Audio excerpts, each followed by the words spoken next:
And we're live with our trade deadline special, part one. Tomorrow will be part two, obviously, the end of it, and giving our opinions. But today we're kind of going over the trades that kind of happened. We're going through each division, each team, kind of saying which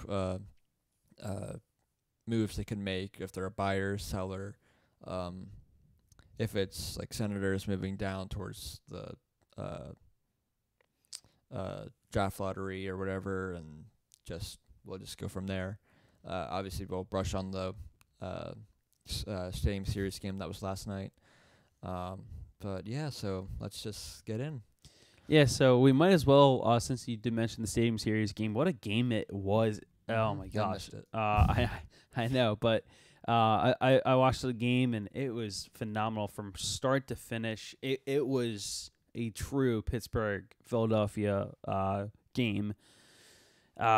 Crosby got the opening goal about 8 minutes into the first period. His 26th of the year after a nice pass from Chris Letang.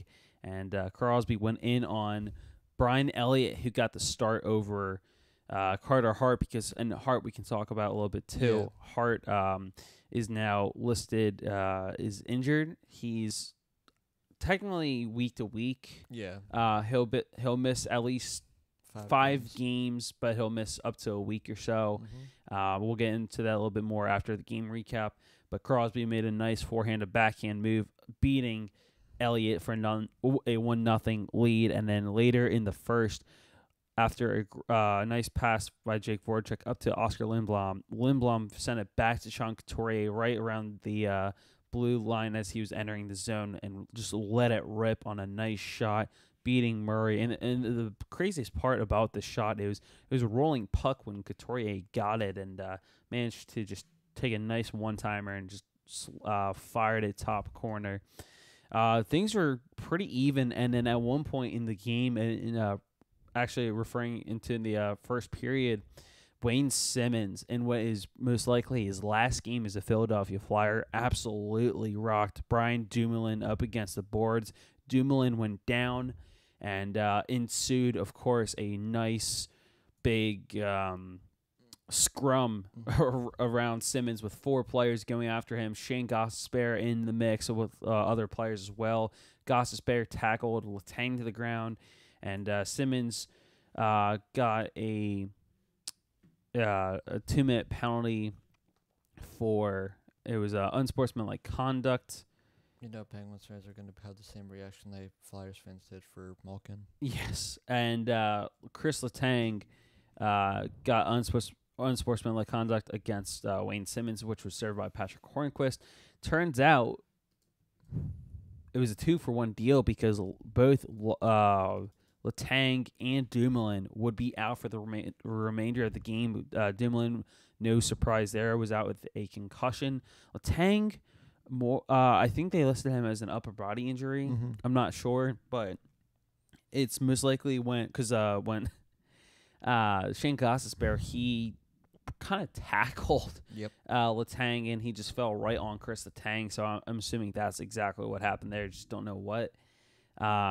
So the Penguins were with only 4 defensemen for the remainder of the game.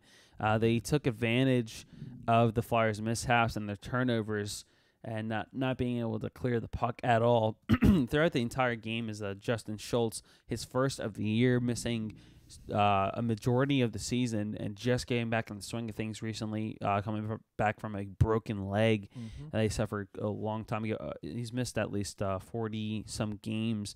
But Schultz, nice shot, and I believe it was I forget it was Jack Johnson. It was someone out in front, but absolutely screened Brian Elliott to make it 2-1 Pittsburgh. And then in the third, 6.5 minutes in, this seemed to be the turning point of the entire game, and it seemed like it was the end of the game because Evgeny Malkin, after a great give and go back between himself and Phil Kessel, he took a nice one-time slap shot, and Brian. It was a high save by Elliott. He tried to glove it. It hit the top half of his glove, went about 3 feet in the air, and came down, and when it did, it hit the back of Elliott's right pad and into the net, and that seems like all she wrote. The Flyers, to their credit, they did not give up. They battled back. James Van Riemsdyk then scored with about 3:04 remaining on the power play out in front. A little bit of a scramble. No one found the puck and went right to JVR for an easy, basically empty net tap in. And the Flyers, they were not only on the power play, but they even pulled Elliott with, again, 3:04 to go. And so it was really like a 5-on-3, or sorry, like 6-on-4 type of thing for them there. So that was certainly big for them. And then to pull within one, and then with just about 20 seconds remaining after the Penguins won the face-off, Jake Voracek managed to get to the puck and fired it on net, and it went in, beating Matt Murray 5-hole. And it was from a very tough angle. It was a very Michael Layton-esque goal, and to tie the game, and that forced overtime. And in overtime, the Penguins looked to be pretty sharp, but by the end, the captain, Claude Giroux, had the last laugh. He made a nice stutter step move to enter the zone and beat Murray 5-hole. It was a not the strongest shot, but I looked at their goal a few times, and it looked like the reason why it's such a weak shot, it looked to get deflected by the Penguins defenseman that was covering Giroux. But either way, Flyers come back down from 3-1 to win it 4-3 in overtime.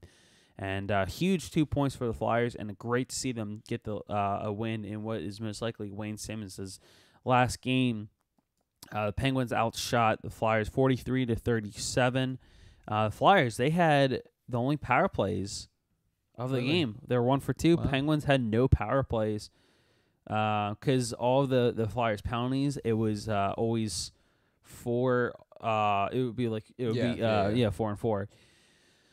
Brian Elliott, besides that one goal they let up, he looked pretty sharp actually. He made 40 saves on 43 shots, and for Murray, 33 saves on 37 shots. So a great win for the Flyers there. Yeah. And after the game, the player of the game usually gets the helmet, and at first, the previous player of the game was Oscar Lindblom. He gave it off to Claude Giroux, who scored the game-winning goal. He said he cannot accept it. He passed it off to Jake Voracek. He said he couldn't accept it either, and it was only fitting that they gave the helmet to Wayne Simmonds, and what everyone realizes was most likely his last game ever as a Philadelphia Flyer. Yep. And it was a rather emotional post-game for him, and obviously it's understandable. But hey, hats off to the Flyers organization for say never. Oh, that's right, not never, but at least for quite some time. I think it always do like when he's older. Yeah, that's fair. All right, let me rephrase that. Yeah, last time as a Flyer for quite some time at least. Simmonds said after the game it was quite an emotional exchange from the helmet exchange. He knows he likely won't be here on Monday. But in his last game, most likely again, Simmonds played his heart out, and he honestly truly showed what type of player he is. His physicality, his leadership, and skills were in full effect last night, and I just wish him all the best. Where if he is to get traded wherever he goes, wish him all the best. Your thoughts on Wayne Simmonds? Obviously he'll be missed. Yeah. Any team will kind of be glad to have him. Kind of what we were talking about right before we kind of got on, like this morning and everything. It's just kind of everything that he kind of brings to you. And weren't you doing an article on him too? Yeah. So coming up soon for Sports Talk Philly, I'm writing an article. Yeah. Well, I gotta wait to see it if he actually does get traded.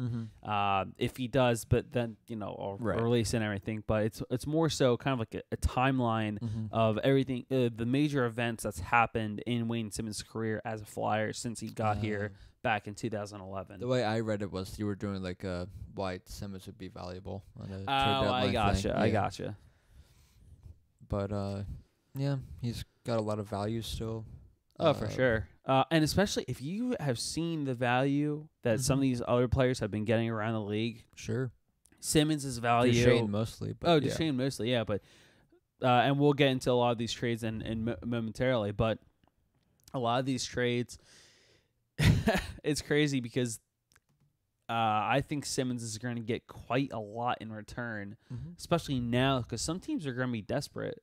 Especially if they are dealing with some injuries. Like, for example, Braden Shen just went down for the Blues. They're in the mix of the playoff hunt. Jeff Skinner. They are. I don't. Well, we'll have to take a look to see. No, I meant like at the beginning of the season they weren't, and now they are. Well, I'm saying now they're in the mix of a playoff race. Third in their division in the Central, but and Jeff Skinner for the Buffalo Sabres had a very scary injury scare last night. He did come back and play, but still, you can never be too cautious. But, there are teams out there that could certainly use not only Simmonds' leadership and skill, but also his just toughness and also the fact that his power play scoring abilities. It's kind of lacking a bit, but yeah, it's still there. But it's still there. But a team like Nashville, who's almost dead last in the power play. Are they? They're pretty low, yeah. I'll have to double check on that. But last time I checked, they're like I think 28th, 29th. They're very low, which is unusual in my opinion. This mic's gonna know me the whole podcast. I can tell it already is. So while you're looking that up, here's some stats from last night's game from David Shelley. Giroux's overtime game winner was his 232nd career goal, tying him for the 11th spot in Flyers history. With Mark Recchi and Rick Tocchet, he's just 3 behind Rod Brindamore for a spot in the franchise's top 10. Also, Voracek's game-tying goal was his 153rd goal with the Flyers, moving him ahead of Murray Craven and into the top 20 in franchise history. Up next is Scott Hartnell with 157 and Dave Pullen with 161 goals. For Voracek, his pair of helpers also ties him with Mark Howe for 9th place on Flyers' all-time list with his 342nd. And going back to the Preds, they're dead last. 31st. Wow, that's unreal. Yeah, they could use them. Yeah. And some players or some comments about Simmonds last night. Head coach Scott Gordon said, "I don't know what's going to happen moving forward with him, but I'm certainly hoping he's here with us. He provides us with a lot, and whatever appreciation I had for him before I got the job here, I have more now." So that just shows you how much of an impact Simmonds has on people. And here's, I think, what was it's simply the stat of the day. Alexander Appleyard tweeted this out a couple hours ago. Wayne Simmonds has never been suspended or fined by the NHL.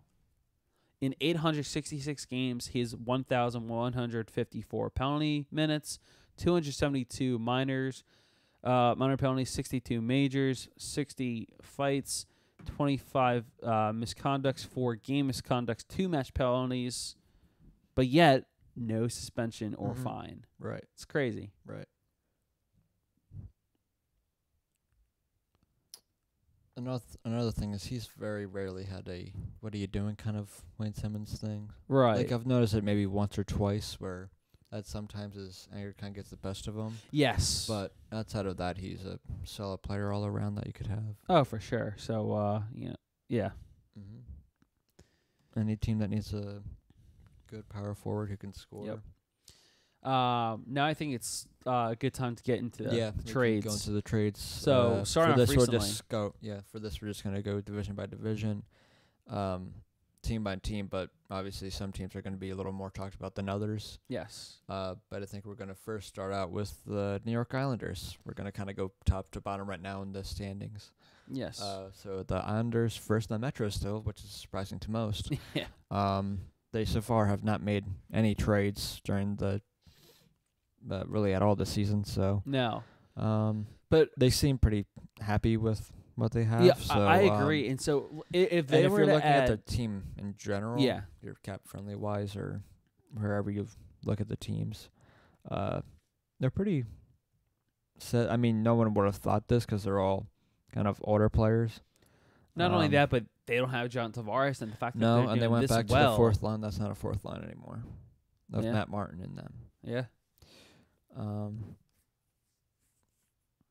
Yeah. Obviously, Grice and really it's been Grice and Leonard that's been their had them do so well this season too. Yeah. They have $10 million in cap space still. So, which honestly, I didn't realize that they had that much cap space. Well, they lost all of it from Tavares. Yeah.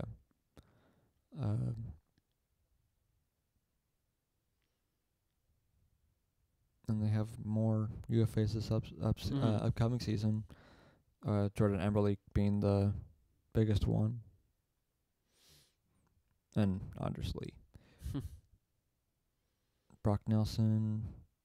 Filppula again. But yeah, they're probably set. I don't know if they make a trade. Because I feel like they're definitely not in the running for Wayne Simmonds because that fourth line of Matt Martin kind of takes care of that. Yes. That need that they would need. Yeah. If anything, maybe a younger kind of scorer. Like, I still look at this team, there's nothing much there. Right. They have a bunch of contracts expiring at the end of the year, like a lot of heavy ones, like Jordan Eberle, $6 million, Brock Nelson, 4.25, Anders Lee, their captain, 3.75, Filppula, 2.75. They've Lucas Spiza, 1.5, Robin Leonard, 1.5. He's going to get a contract. I think so. Him and definitely Anders Lee is going to get a relatively big contract. If you were the Islanders GM in Lou Lamoriello, what would I'd get rid of my rule of numbers. Yes. I'm not a fan of that. Besides that, player-wise or even just draft pick-wise, what would you suggest that they do? Do you think they should just stay put? Do you think they should add an important piece? What is missing that could help push the Islanders over the top and pass all these other teams? You know, obviously they're doing great. They're first in the Metro, which almost nobody expected. No offense to them, but the weird thing is all their younger good players, like Kosang and all of them, are on the minors. Yes. They don't even put them on the NHL team. So it really makes you think, wow, how they've done so well this season. I know. And then they still that would be my one thing is your players are pretty old. Yeah, they also still have Noah Dobson in juniors. They have Bode Wild. They also have Oliver Wahlstrom in college, and he's going to be a heck of a player. So I think for the most point, unless they want, I don't think there's really anyone out there that would kind of fit what they would need, or if they really want. If anything, they might just stay put, because right now they've got 1, 2, 3, 4. They have like 4 picks this upcoming draft. Yeah, so for their... They got a lot more in 2020, so if they do want to make a trade, they have some picks for 2020 and 2021. For their picks this year, it's their first, Calgary's second, then they don't pick again until round 5, and then they've picked 5, 6, and 7. If they do make a trade, it's going to be something closer to like the draft and just trying to move up. That's fair. But other than that, I think they're kind of set. Okay. Because right now, if you look at the standings, there's 79 points, 36, 18, and 7. 4 points behind Washington, 6 behind Columbus. Wait, they're 4 points. The Islanders, they're 4 points ahead of Washington. Yeah. Okay. That's what Sorry, I thought, No, that's said something else. Nope. But it's not like they're running away with it. Right. But they still got a decent lead. They have a decent lead, and a lead that I don't think would knock them out of the playoffs. No. Unless they, for the remainder of the season, just kind of have the absolute worst run. Yeah, because they're the last spot in And they're going to see the Flyers a lot in the last couple months, too. Huh? The Islanders. Yeah, that's true.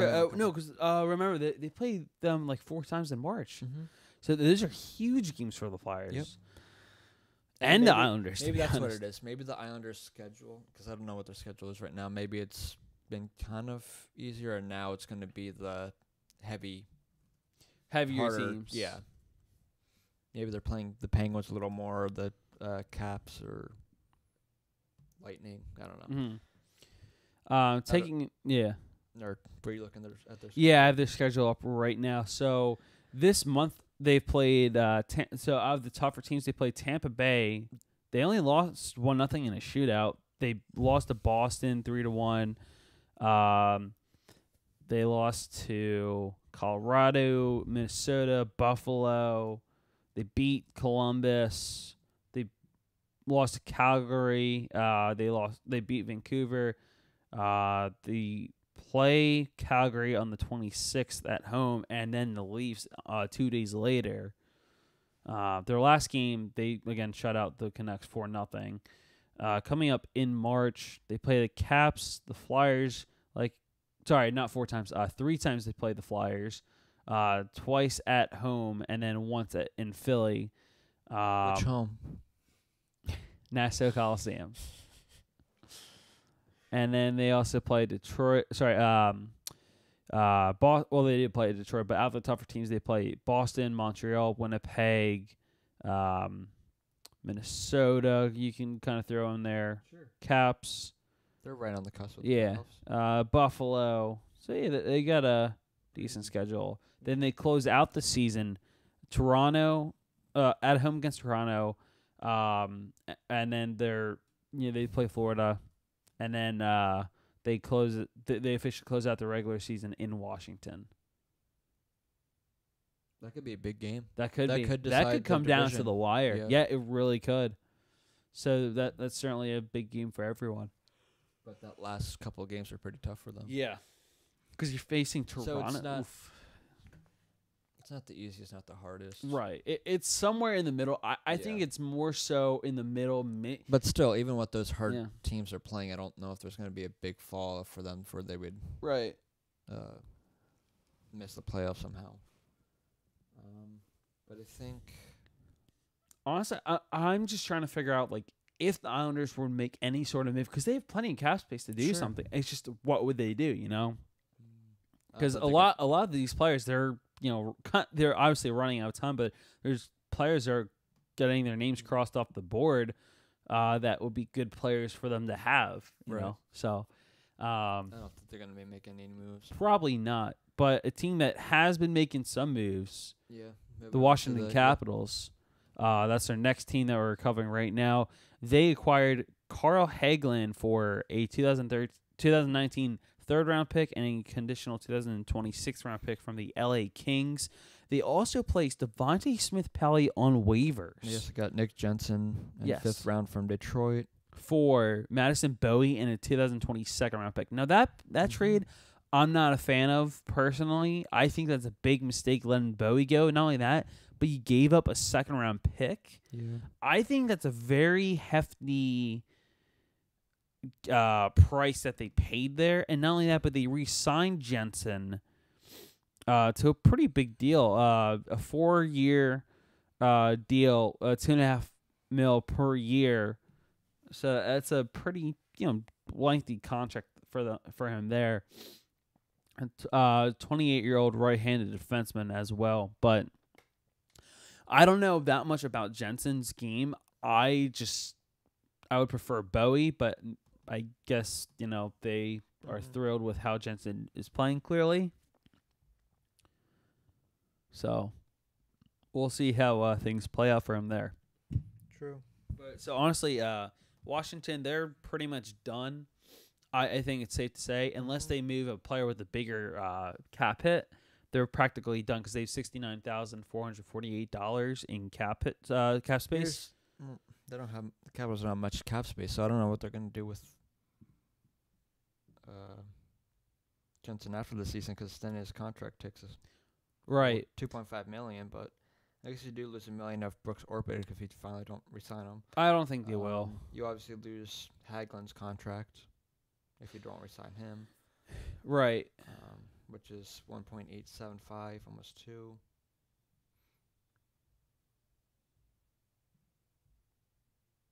Burakovsky, but he's an RFA, but $3 million. Yeah.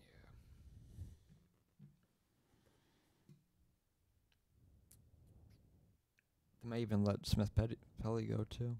Yeah, because he's currently he cleared waivers actually, which I'm a little surprised by because he was a pretty big player for the Caps last year in their Stanley Cup run. So I think he could be a good player for a team to claim, but obviously it's too late. And obviously the team that just won the Stanley Cup, with the team you already just won with, there's not much other stuff you could really do. Not that I know of. I think it's a good acquisition. You obviously got Tom Wilson, that's like a Wayne Simmonds-esque player, so I want to put the Capitals in the Wayne Simmonds sweepstakes. No, definitely not, especially with the fact that they have little to almost no cap space. Yeah.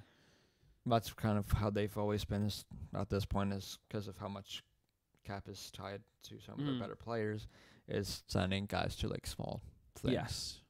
For their bottom six and their D pair too. Yeah, I think for the Capitals, that's pretty much where we can leave it. Yeah. Because honestly, I think they might be done. Enough. Yeah, they've just made their made two their trades, and yeah. I think they're set there. So I guess like the biggest question is it kind of seems like Hagelin's just going to be a rental, right? That sounds like it. Which is crazy, just because unless you can try to get him from cheap. Which I don't know if he could, because his speed and penalty kill skills are good, and I think they're some of the best in the league. I just don't know where he goes from here if he's not to resign with the Caps. Yeah, I don't know, but I think it's safe to say as of right now that Hagelin's going to be just a rental, and that's it. And another busy team. Yes, extremely. Columbus Blue Jackets. Yeah. They made 2 trades. Yes, they acquired Matt Duchene in a huge trade, and along with Julius Bergman in exchange for Vitaly Abramov, Jonathan Davidson, a conditional 2020 first-round pick, and a 2019 first-round pick as well. They also got Ryan DeSingle for Anthony Duclair and a 2020 second-round pick and 2021 second-round pick. Yeah. The conditions on the trade. So here's how many conditions there are. So if the pick is a top 3, the Senators will receive Columbus's 2020 first-round selection instead. That's a condition on the 2019 first-round pick. For the 2020 first-round pick, if Duchene resigns with the Blue Jackets, Ottawa will receive Columbus's 2020 first-round pick. If the 2019 pick moves to 2020 as a result of the lottery and Duchene signs with Columbus, the 2020 conditional pick would then move to 2021. If Duchene does not re-sign with Columbus, no pick is exchanged. So, yeah. And then you did mention that other trade in Ryan Dzingel. Yeah, that's a pretty big trade. So, honestly, I think that Columbus is officially done. They still have $4.65 mil in cap hit. That they have to so they might not between be done. Duchene, Panarin, and right. So 2 of those are probably going to go, and you don't know if Duchene's going to want to stay either. I don't know. I have a strange feeling that Duchene will want to stay. I think Panarin is going to be gone no matter what. That's $6 mil right there. I feel like they only kind of made the Duchene trade to kind of make Panarin to balance out Panarin. Well, that and to try to make Panarin happen. Like, hey, look, you got a good player here that you can be with. Yeah, no, I can see that. They can be on a line together, and then they'll be fine. Yeah, no, and I think that would be a very lethal line. That's why I think they made that trade, is kind of keeping Panarin happy. Yeah, and it's definitely a reasonable argument there. Also, Sergei Bobrovsky. The thing that's going to suck is if all 3 don't resign, then they're still screwed. Could you imagine that? Yeah, I can. Oh, wait, that's because it's Columbus. Yes. There was. All right, I need to find this really quickly because someone put this out after like those trades were made. Mm-hmm. I really hope I retweeted this. If not, I'm gonna be kind of mad because. And there goes your mic. For like the 5th time today. Yes. And it's not even been probably a half hour. It's been a half hour. Oh, it has been a half hour. Okay. I want to find this so bad.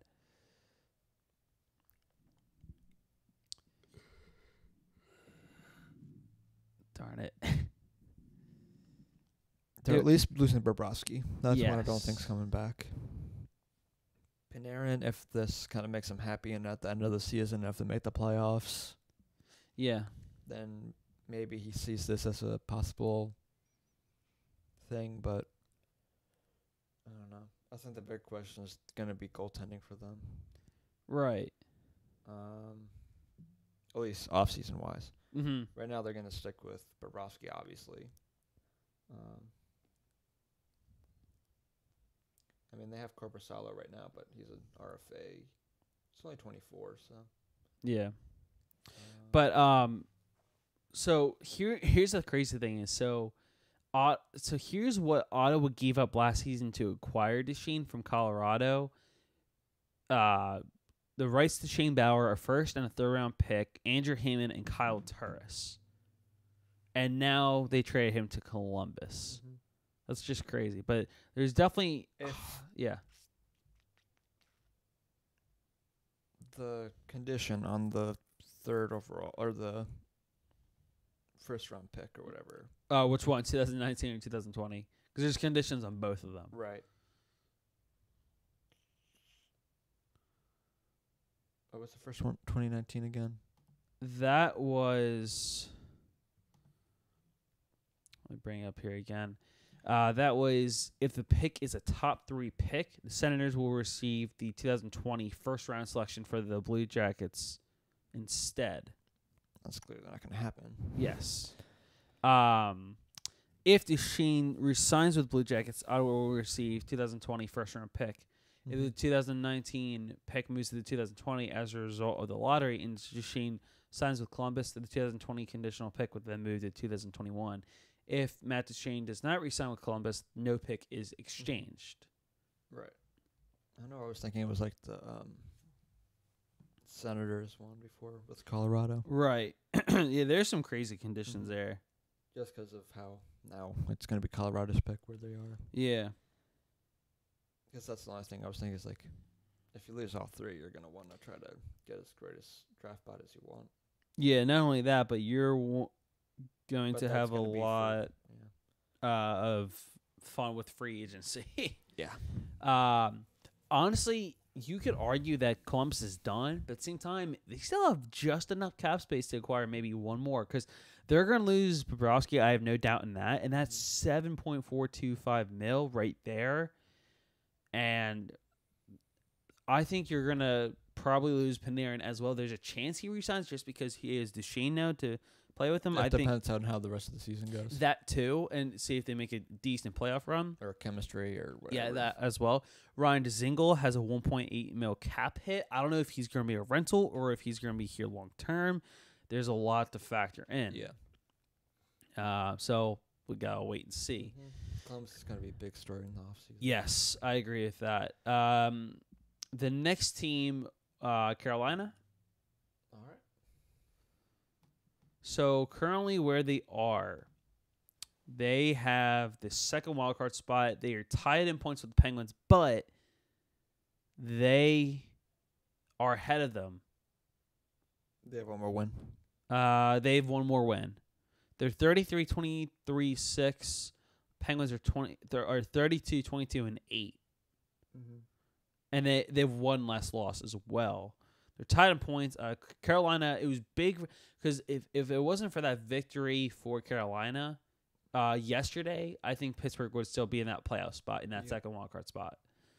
And they also, not like Simmonds, but they also have a player out there because isn't Michael Furland out for them? Yes, Furland. The not as good Wayne Simmonds, but a Wayne Simmonds-esque kind of player. He's a player that people have been throwing his name around. Yeah. Yeah. And then not only that, but check this out. Look at how many picks Carolina has. They have a first. They have all of their picks except for their 7th. They have Buffalo's 2nd, and they have Calgary's 6th, along with Boston's 7th. So they have about 9 picks here. $16.4 million in cap. Yeah, that's unreal. 16.4? My gosh. I think they could easily acquire someone like Simmonds, and that would really boost. You could. That would be an interesting trade-off. I don't know what they would give up to get rid of him, or to get him, I should say. Their captain, Justin Williams, $4.5 million cap hit. Dougie Hamilton. Yes, I'll take Dougie. Michael Furlan, 1.75 cap hit. All of these other ones are mostly minor. Mm-hmm. They don't have that many contracts to resign. Curtis McElhaney, $850,000. Peter Mrazek, $1.5 million. Yeah, honestly, there's not a whole lot that Carolina needs to do this all season in terms of re-signing their players. You're gonna obviously re-sign Justin Williams, your captain. And let's not forget Scott Darling is in their minor league system. That's right. Forgot about Darling. Mm-hmm. Not that I don't think they would be able to trade him away, but not really.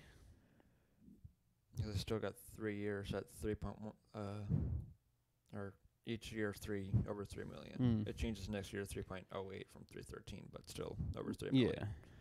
For 3 years, I don't know if many teams are going to want that. Probably not, unless they're like that desperate for a goalie. There might be some retained salary, probably. Probably, yeah. But I don't think. No, Carolina has not made any moves as of late.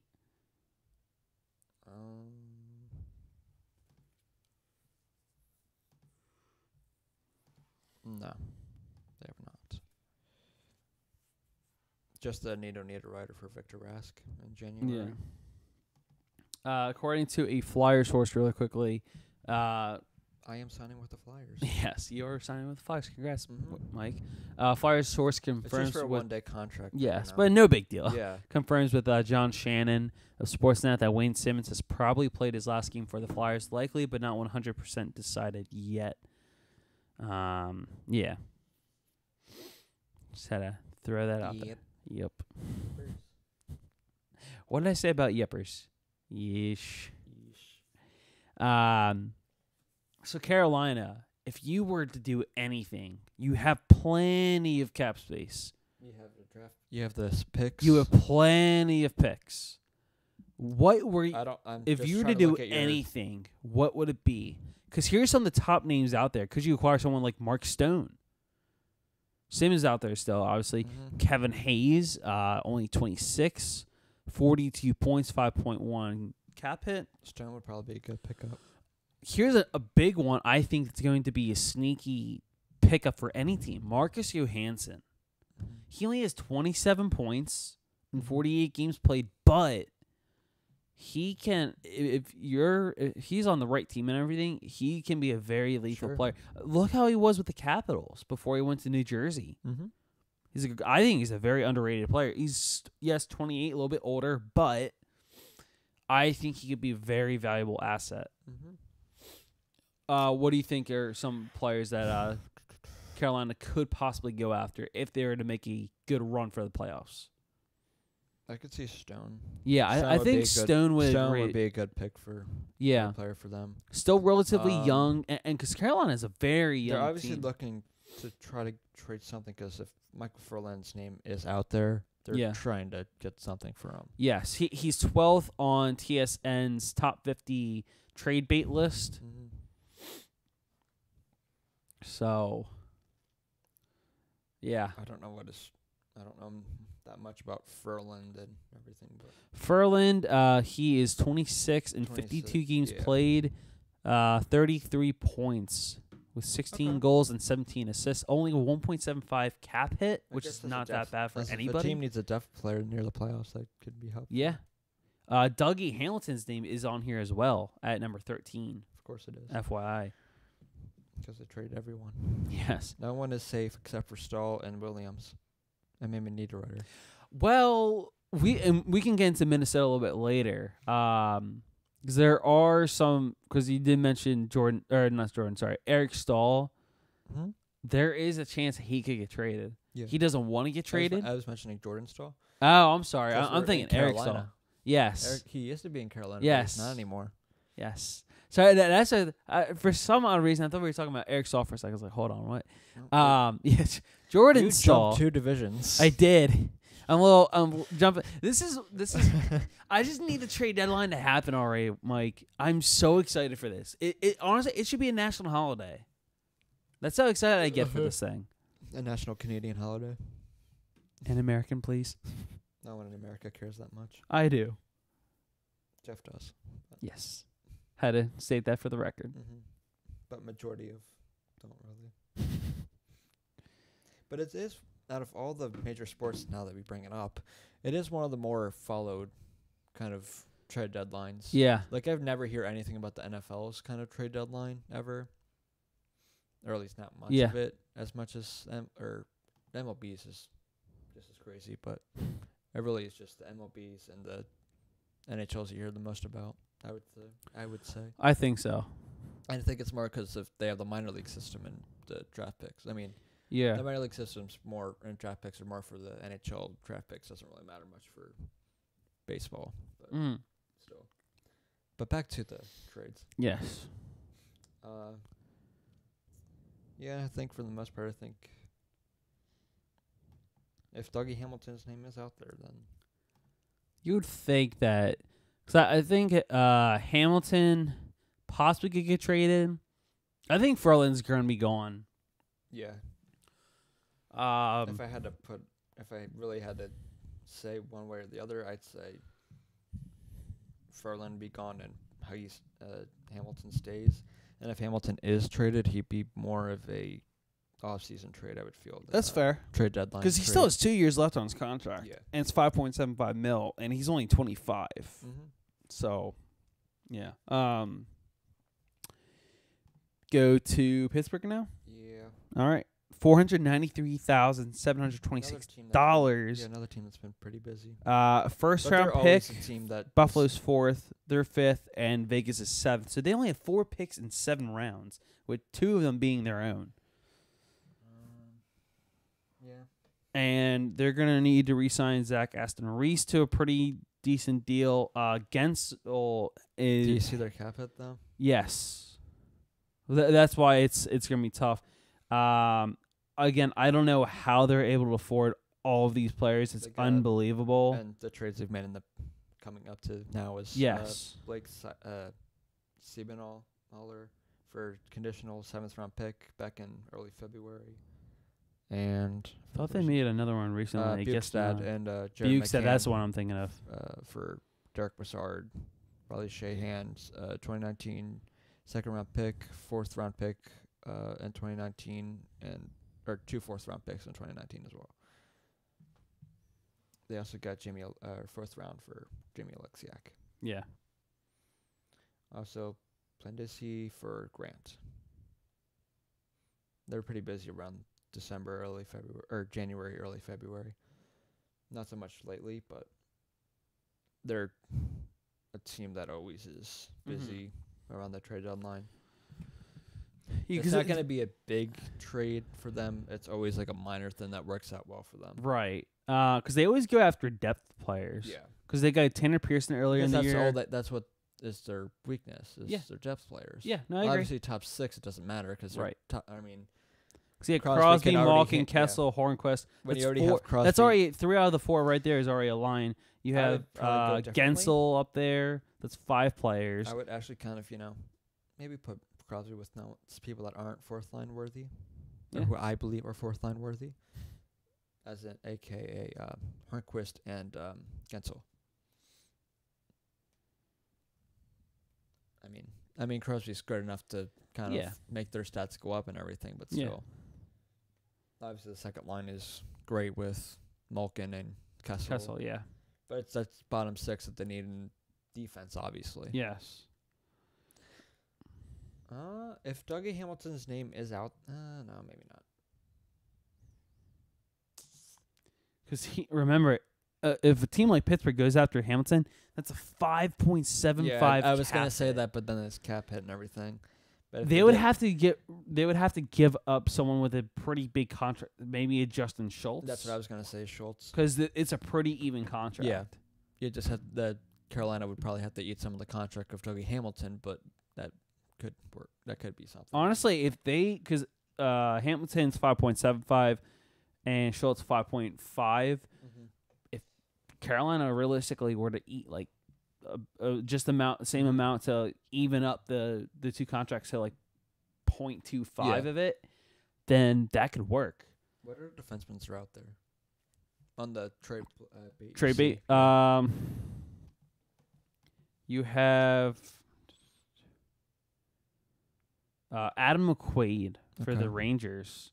I don't know if he'll get traded or not. He's been, I think, a healthy scratch as of late, and we'll get into the Rangers in a little bit. Hamilton, you have Cody Ceci of Ottawa. You have Alec Martinez. What do you think of that? I'm just thinking because if Pittsburgh needs a defenseman, I'm just thinking of defensemen that are out there. Brett Pesce, 23 years old, 4.03 cap hit though. You also have Justin Falk, Patrick Nemeth, Michael Del Zotto, Alex Petrovic, MCG, not again. Nathan Bellew, Bogdan. Bogdan Kislevich. I think I got that. A lot is out for them too, so they do need a defenseman. Yeah. And if both defensemen got hurt last night, they definitely need a defenseman. Oh my gosh, that's right. Because Dublin's going to be out for at least a week or two. How long Chris Letang's going to be out? I don't know because no one. Ooh, you know what? And Chris Letang's their best defenseman. Yes. And if you lose him, you're going to have to. They definitely need a defenseman. Yeah. Wow, this is crazy. Before you can maybe get away with losing Olimana, but if those two guys are out too for a significant amount of time, that might change their plans of maybe even upping their offer for Dougie Hamilton. It's they are calling it upper body injury for Chris Letang. Oh man.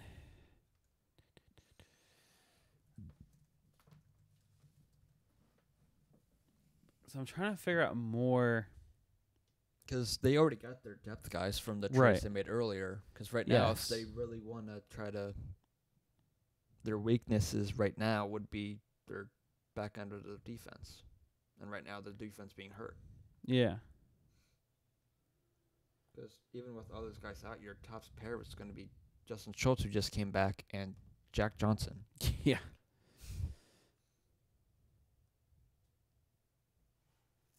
Oh. Man, this is tough for Pittsburgh. Yeah. And Jim Rutherford. This is not a good time for them to get hurt. No. Who do they have in their system? Well, remember, they have Olimata on the IR. Yeah. So that's big for them there. That hurts them, certainly. I'm just kind of looking. They have Jeff Taylor, who's not a bad player. He's 24 years old. Ethan Prow isn't terrible either. Honestly, would they risk trading one of those away to try to get him plus,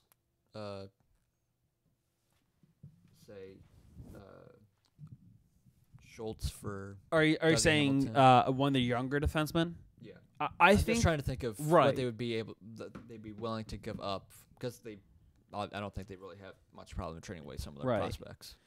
I don't think so, but then again, their prospects on defense isn't what it isn't what it used to be. Right. Even from when you were in Scranton. Yeah, even when I was interning there, because Jeff Taylor was there, Ethan Prow was there.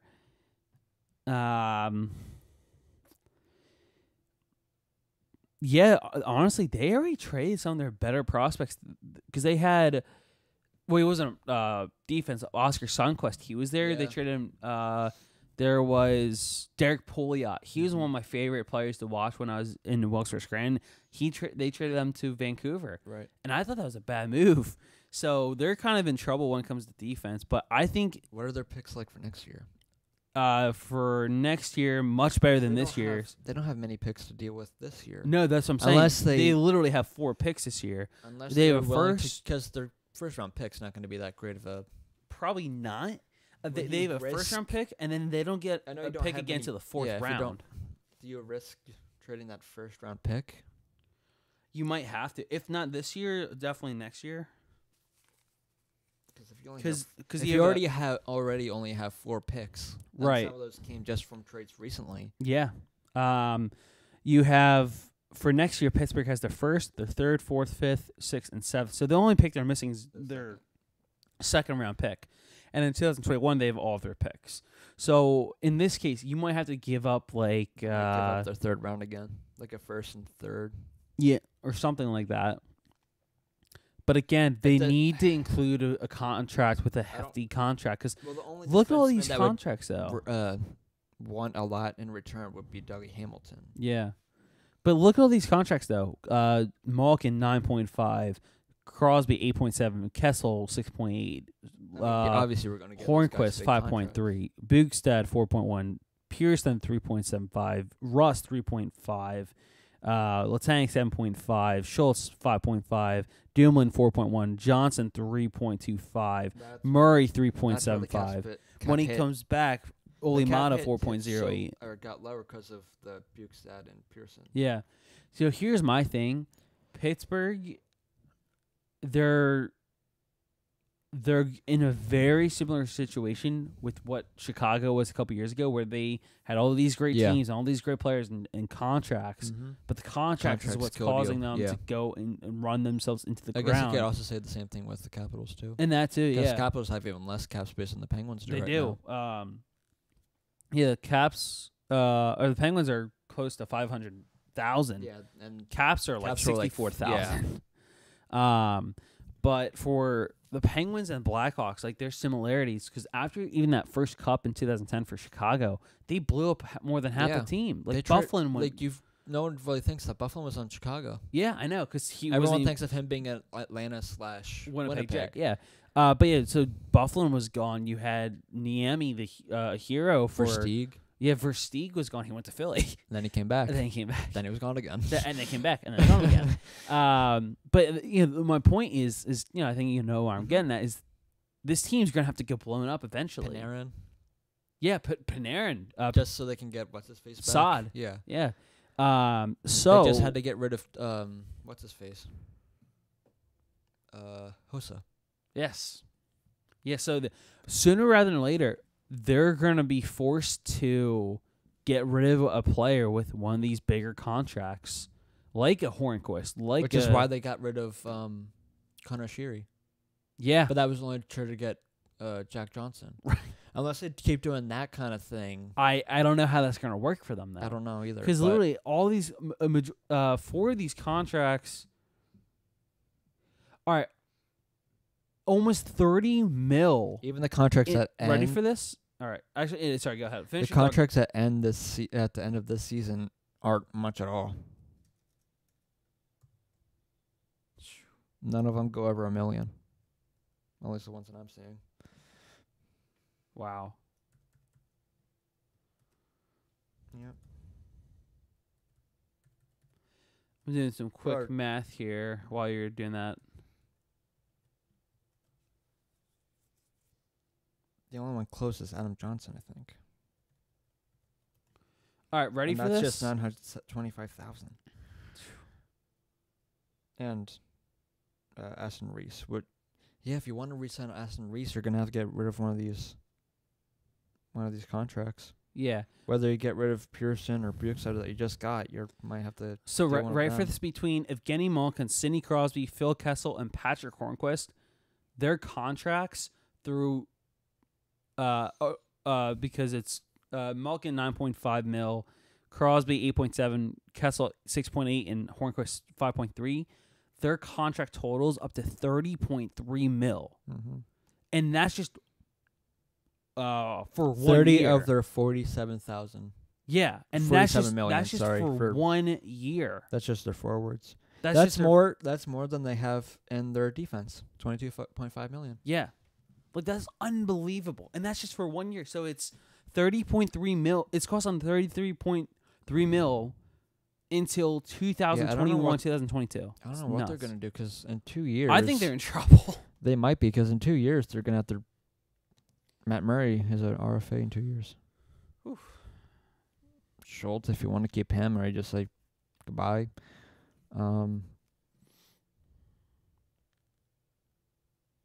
You might have to get rid of both Bjorkstad and Pearson I think so. that you just received to try to help you. I mean, but those contracts, they're in trouble with contracts. obviously, I think I don't think they might be rentals, but I think they're kind of help for their depth. But yeah, they could be.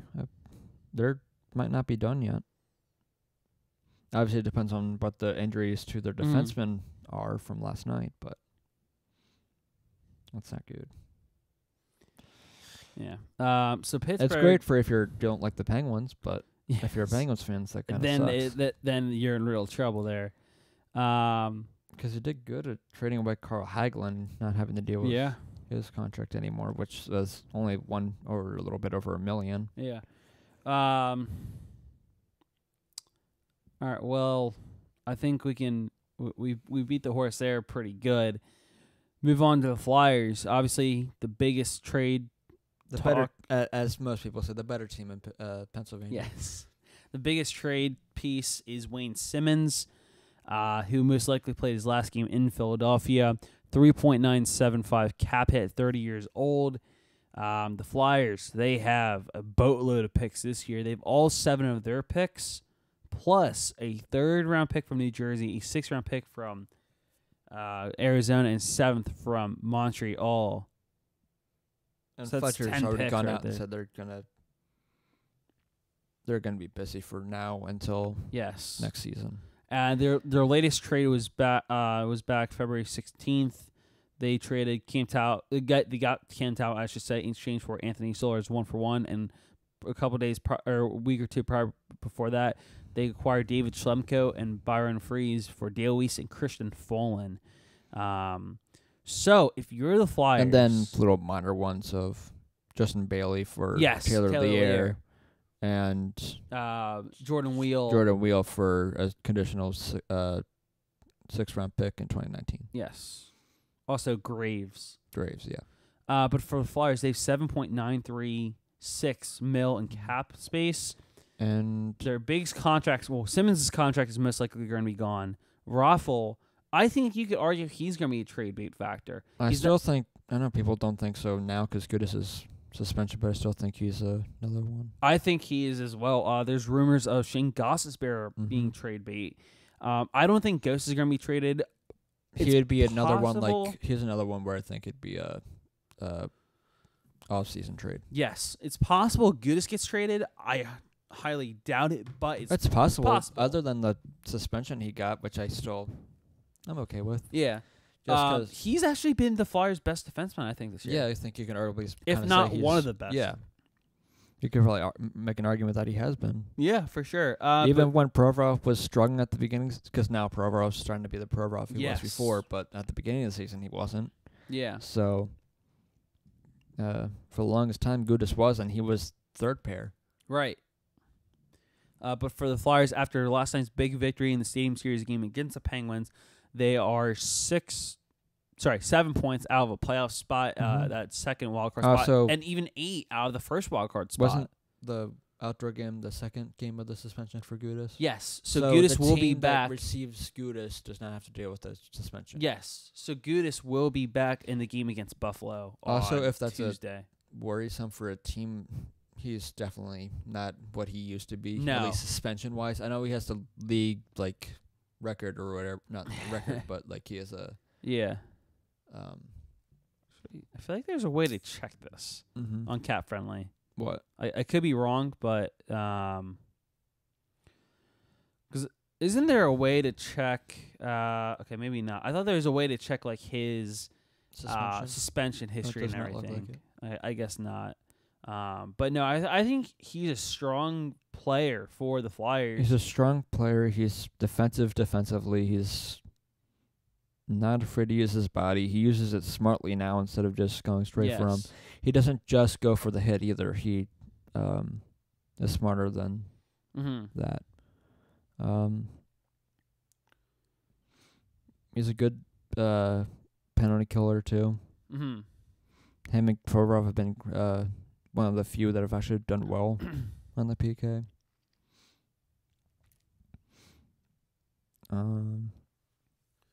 Yeah, I think those three are probably the Ghost, Gudis, and Simmonds, Raffle, if you want to put him in there too. Yeah. I think you could argue, because Raffle, he was very physical. So was Ghost. Ghost is better. My God, yeah. Well, at least I didn't see it, but that was what if he was extremely people tweeting physical, about was how up on the play and physical Ghost was looking last night.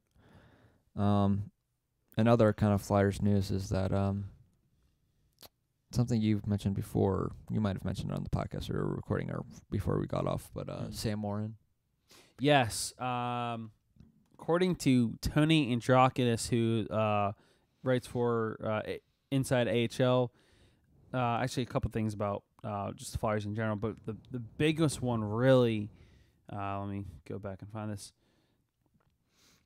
It was about, like you said, Mike, Sam Morin. He's not playing in back-to-back games this weekend for the Phantoms. Tony believes he can remain on conditioning loan and play one more game in the AHL, but he does think he'll be activated by the Flyers after tomorrow's trade deadline. Oh, and he had a fight. Yes, he did. So he's back to the old Sam. Yes. Not only that, but some more minor Phantoms news. Pascal LeBerge got back to action, which is great to see. His first shift was with Tyrell Goulburn and Mike Vecchione. Goulburn actually did get hurt. He blocked a shot. Nicholas Aube-Kubel had a goal, his 12th of the season last night. And then there's more buzz about Simmonds being traded now because the Flyers, prior to the game last night, called up Corbin Knight. Yes. There was that, and then there was also, I thought there was one more thing from Tony here. Carter Hart. We already mentioned him, but yeah, he's out for a while. Yeah, unfortunately. It makes me sad. Oh, Phil Varone will stay in the NHL the remainder of the season, so he won't be able to help the Phantoms playoff push this year. Oh, yeah, and that's the other one. Why I mentioned Carter Hart. Yes. If you're a Flyers fan, don't get angry or hissy at the Flyers if they send... or when they send Carter Hart down. Yeah. It's just a paper move. It's a paper move so he can play in the playoffs for the Phantoms. Yes. And now the roster expands, so it doesn't really matter anyway. So right. So we'll see how everything pans out. But I don't know. Because at this point, because the Flyers have plenty of picks. Yes. From now and next year, because next year they have every round they have a pick. Yeah.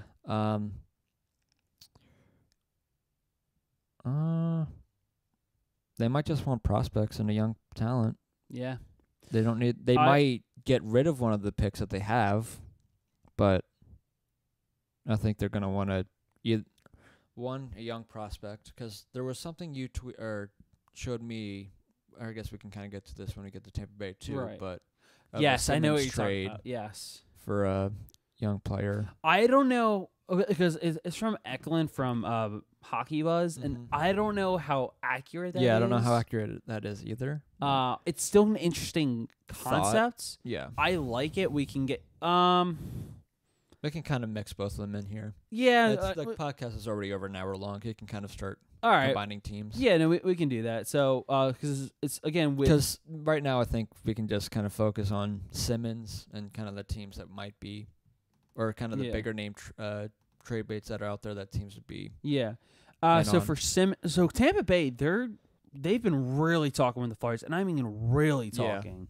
Yeah. One of the possible trades, according to Eklund, is that Tampa Bay and the Flyers are talking a deal that could possibly send Simmonds to the Lightning in return for Boris Kachuk, who's at one point a line mate of current Flyers prospect Morgan Frost. So, and a pick would be involved as well. But here's something that I brought up to you is that the Lightning don't have a lot of cap space. Yes, they don't. Let me look this up. Because I'm looking back when we were texting and everything when I sent you that. Tampa Bay. Okay, they have $1.7 million in cap. Yes. Wayne Simmonds' cap hit is $3.98 million.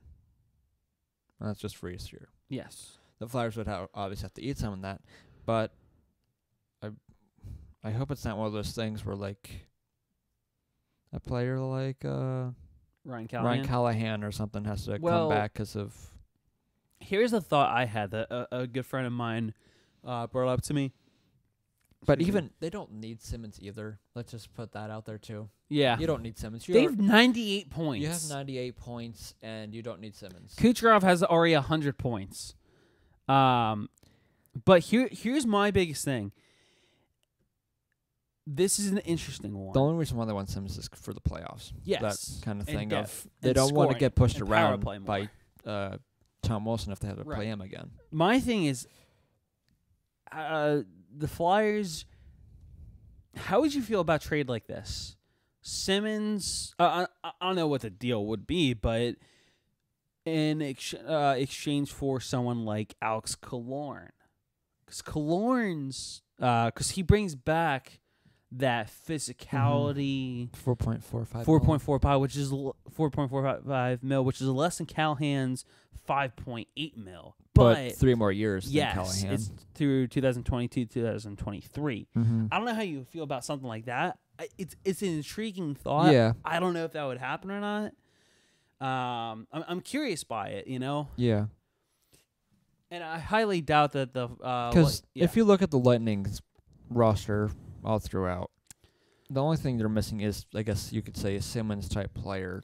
Right. But other than, you don't need that anymore. You don't, because literally, just look at their firepower that they're bringing. You have Steven Stamkos, Andre Palat, JT Miller. Flyers game alone, they didn't have a lot of their star players because one got hurt and the other one, or it was coming off a back-to-back. When was this? The game against Tampa? Game. Yeah, no, because Vasilevsky didn't start. Hedman was out, and I think it might have been Killorn, or one of their top guys forwards were out too. Oh. No, it was Point. Braden Point, because he missed a team meeting. Yeah. And they still dominated without him. Well, without them. You don't need those guys, and they're still good without them. Yeah. Because they also still have Steven Stamkos, Andre Palat, JT Miller, Tyler Johnson, Nikita Kucherov, Yanni Gord, Cedric Paquette. Who could be one of the few players in NHL history to reach over 100 assists. Yes. Anthony Cirelli, even Matthew Joseph. Mm-hmm. You have Ronnie McDonough. If you really want to Mikhail put Sergachev. Another one in there is maybe third pair D. Yeah.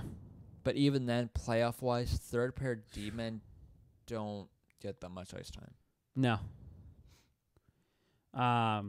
But even without, Coburn has the playoff experience too. Yeah. He's going to be gone, obviously, after the season. I think so.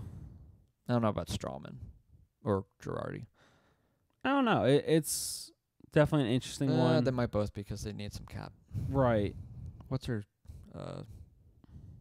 draft looking like?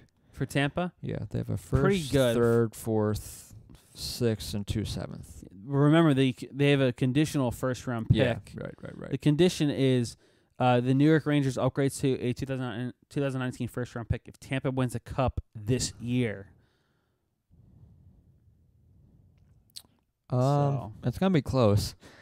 Oh, man. Because, it's never really happened where the best team has... Yeah. Or not often where the best team in NHL actually ends up winning, but...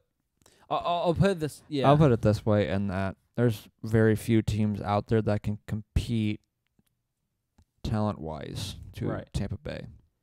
I'd say Nashville and Winnipeg offensively. Yeah. Winnipeg more... Or Nashville more defensively can...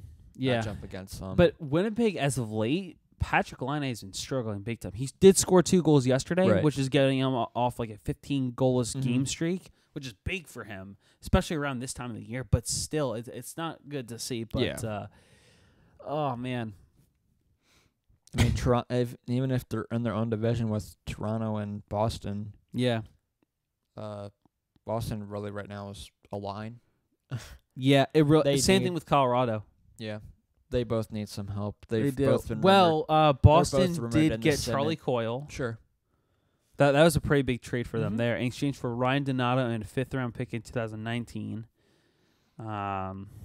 Yeah. Because they're both teams that were rumored to be on the Simmonds market. Yes.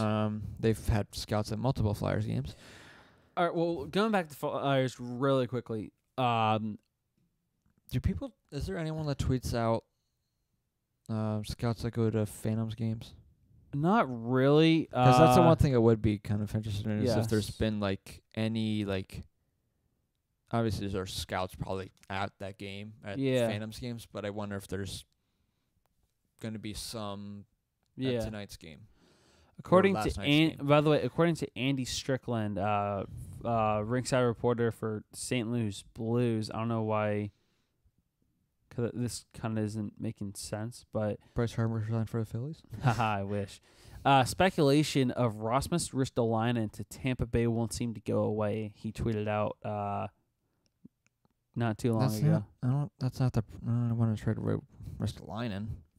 I don't think that's something that the weakness part of the Buffalo is really defensively. Yeah, not only that, but Tampa Bay, they're kind of set. Buffalo could use some more offensive help if we're being honest here. Obviously, this season would be great to have an Evander Kane type player. Well, they had him. They had him. They don't have him anymore, but no.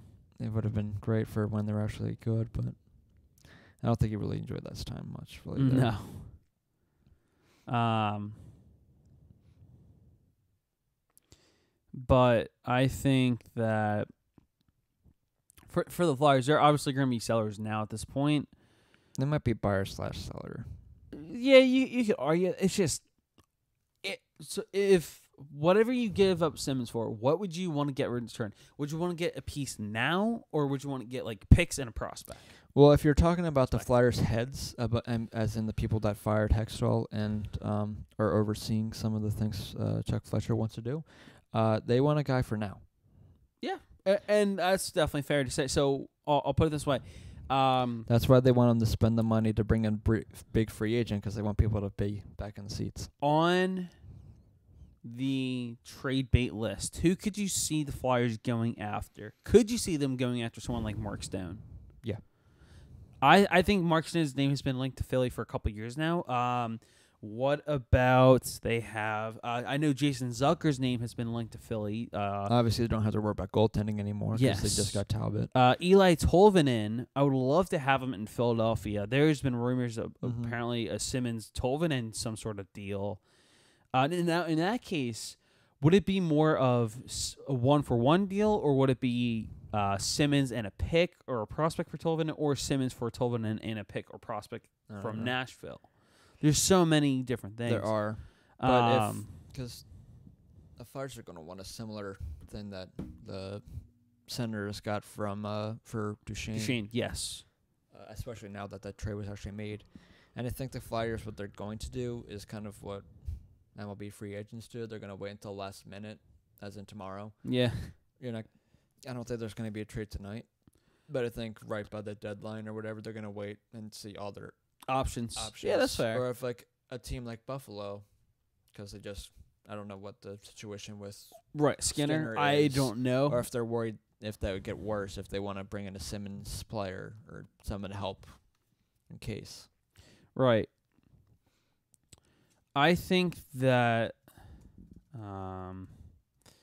even Boston, because isn't Boston or is Boston's been linked. They've been linked, but I'm trying to think is Pasternak still out?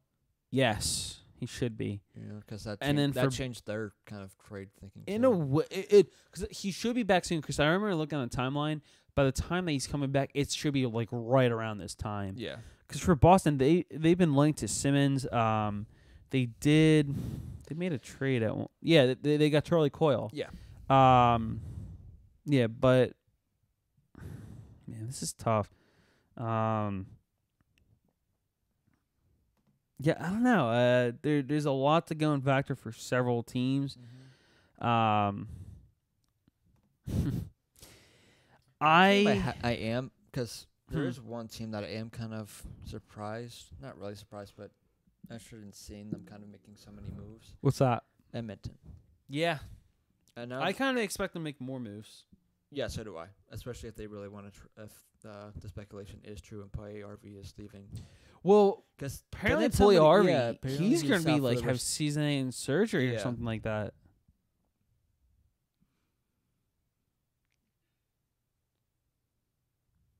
Yeah, because for a while there, they were pretty, or I feel that they're going to want to be, if they want to be in the hunt in the Pacific and wild card, they're going to have to make moves. Yeah. Because right now they're 7th, or they're 5th from the wild card. They have 58 points, and they kind of have to catch up, but it's still possible for them to catch up.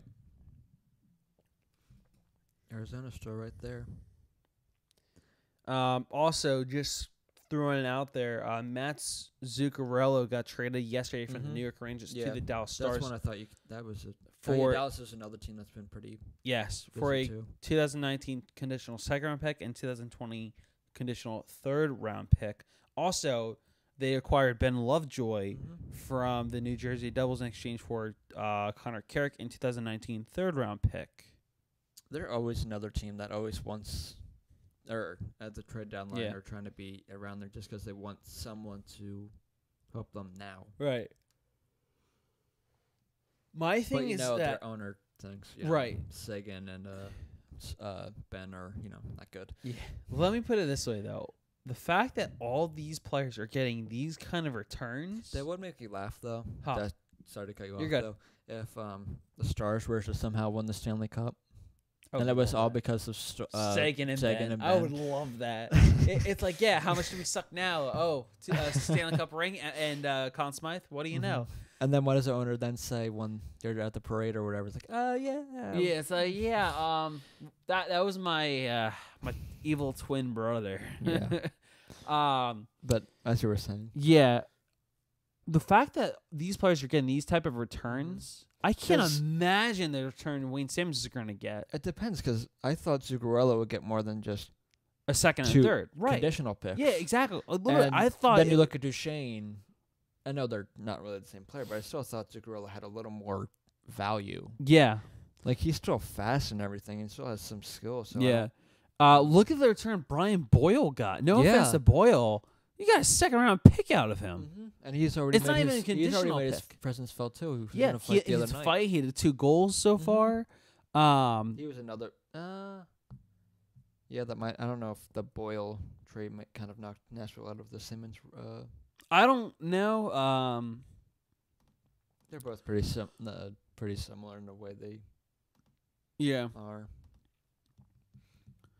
Because for Nashville, I still have a strange feeling it's going to be either Nashville or Tampa Bay that's going to get Simmonds.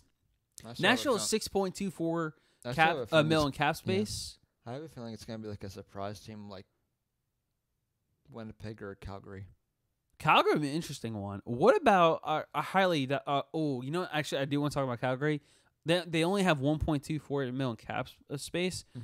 But what about a player like Sam Bennett? Oh, that would be a good one. I love Sam Bennett. He's only 22, 1.95 cap hit. I doubt it, but is Neil on that trade bait? Ooh, great question. I know he hasn't really played that well, but if they want to get something, I wonder if his name has been thrown out there as... I am not seeing it, no. I'm not a big fan of Neil. No. But it is an I thought he was turning around in Nashville and Winnipeg or Vancouver, but he's Calgary. No, when he was in Vegas last year. Sorry. Yeah. I gotcha. Sorry. I'm Vegas before and then Nashville.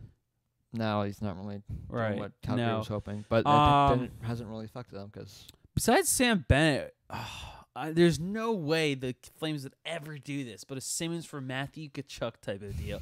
I love Matthew Tkachuk. I don't like the Tkachuks. That's just my thing. I love those guys. Oh, do this really funny, really quickly. Their dad, Keith Kachuk, the great Keith Kachuk, made them promise each other that they would not fight today, because they're playing each other. Right. I thought that was hilarious. Yeah, he made them have a handshake deal, no fighting. I love that. But meanwhile, one of them had their fingers crossed.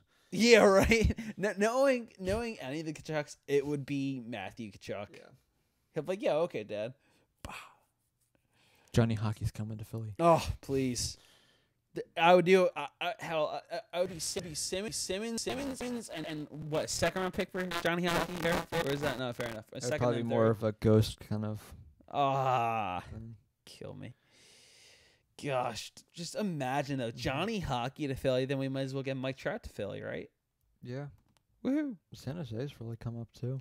Yeah, and even San Jose, they're a possible team. There's so many teams out there. Oh, I just meant in general because right now they're all of a sudden the top teams in the West. Well, right, are that's what I'm saying, Calgary yeah. and San Jose. I thought you meant in that same. Oh, I gotcha. Sweepstakes. But they've been kind of busy. Too. Yeah.